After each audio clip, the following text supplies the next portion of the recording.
Your cat has been trying to warn you, and you've been ignoring it every single day. There are specific spots on your cat's body that don't feel like love when you touch them. They feel like a threat. And the scariest part? Your cat has already told you this. You just didn't know how to listen. By the end of this video, you'll never pet your cat the same way again. Let's start with something that happens in millions of homes every single night. You're sitting on the couch. Your cat jumps up, curls beside you, and you reach over and scratch the base of their tail. They seem to love it at first. Their back arches. They push into your hand. And then, out of nowhere, they spin around and bite you. You pull back, confused, maybe even a little hurt, and you think, what did I do wrong? Everything. You did everything wrong.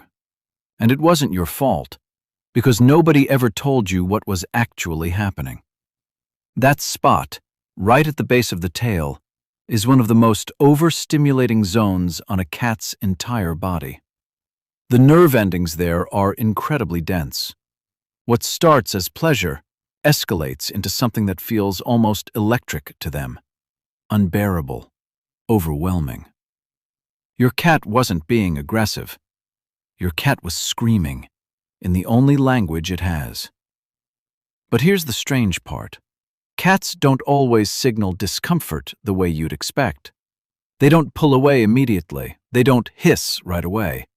Instead, they show what behaviorists call pre-bite signals, and most owners miss every single one of them. The tail starts to flick. Not a slow, lazy sway, a sharp, low, rapid flick, like a metronome that's slowly losing its mind. The skin on their back begins to ripple, almost like a shiver moving just underneath the surface. Their pupils dilate, suddenly, quietly, and then their ears rotate backward just slightly, like they're tuning out the world and tuning into something dangerous. All of that happens in about 4 seconds, and if you're not watching for it, you will always be 1 second too late. Now let's talk about the belly, because this one breaks hearts. Your cat rolls over, soft fur, full exposure. It looks like an invitation. It feels like trust. It is trust, but not the kind you think. The belly roll is not a request to be touched. Cats are hardwired predators. Exposing their stomach, where all of their most vital organs live, is an act of complete emotional vulnerability. They're showing you they feel safe around you. That's beautiful. That's real love. But the moment you reach down and touch it, you've just violated that trust in the most instinctive way possible. Every reflex in their body fires at once. The back legs kick, the front paws grab, the teeth find skin. And you sit there thinking your cat is crazy. Your cat isn't crazy. You just touched the one place they never said you could. Here's one most people never consider: the paws. Cats use their paws to hunt, to balance, to climb, to communicate. The pads are packed with sensory receptors. They feel vibration, texture, temperature, things we can't even perceive. Their paws are essentially their most powerful tool. And when you grab them without warning, it's not just startling, it's destabilizing.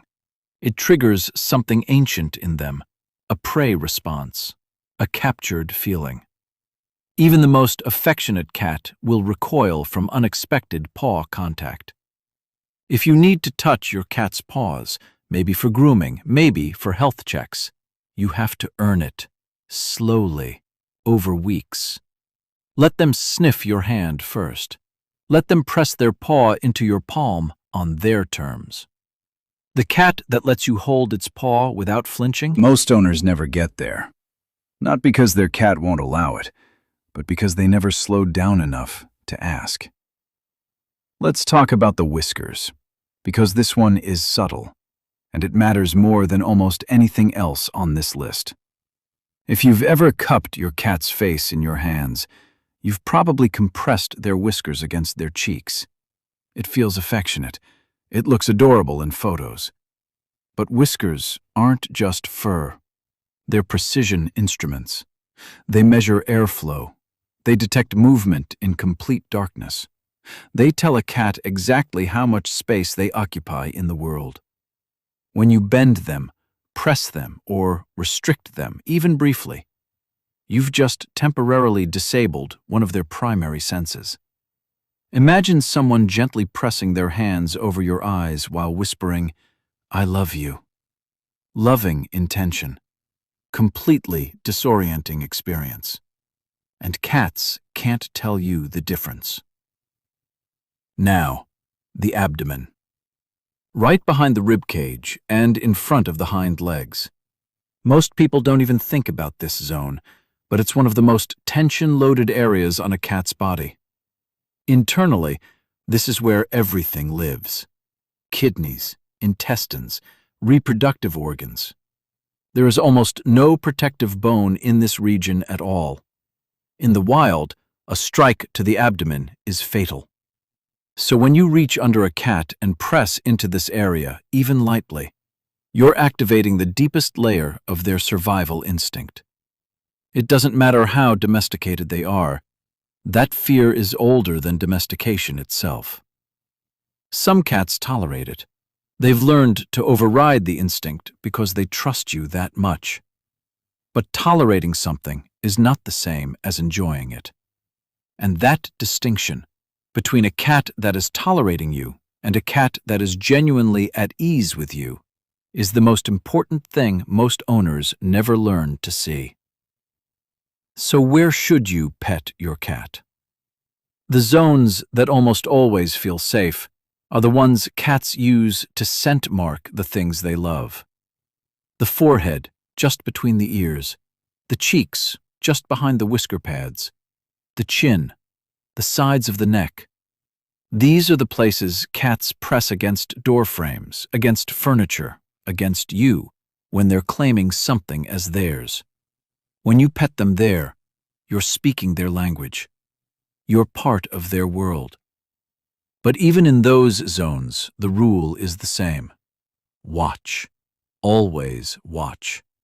Not the fur, the tail, the ears, the eyes, the skin. Your cat is always talking. It has never stopped talking. The question was never whether they were sending signals. It was always whether you were paying attention.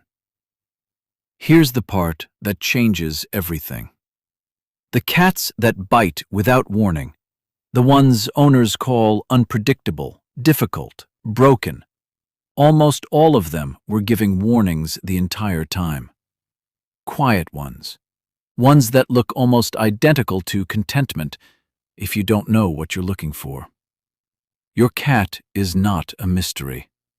Your cat is a language you were never taught to speak. And every time you learn one more word of it, every time you catch the tail flick before the bite, every time you stop before they need to ask you to stop, the trust between you deepens into something most people never experience with an animal. That's what's on the other side of this. Not caution, not distance. A connection that actually means something, because your cat chose it, fully and freely. If this made you think differently about your cat, share it with someone who needs to hear it. Subscribe, because there are things your cat is doing right now that you still don't fully understand. And the next video might be the one that finally explains them.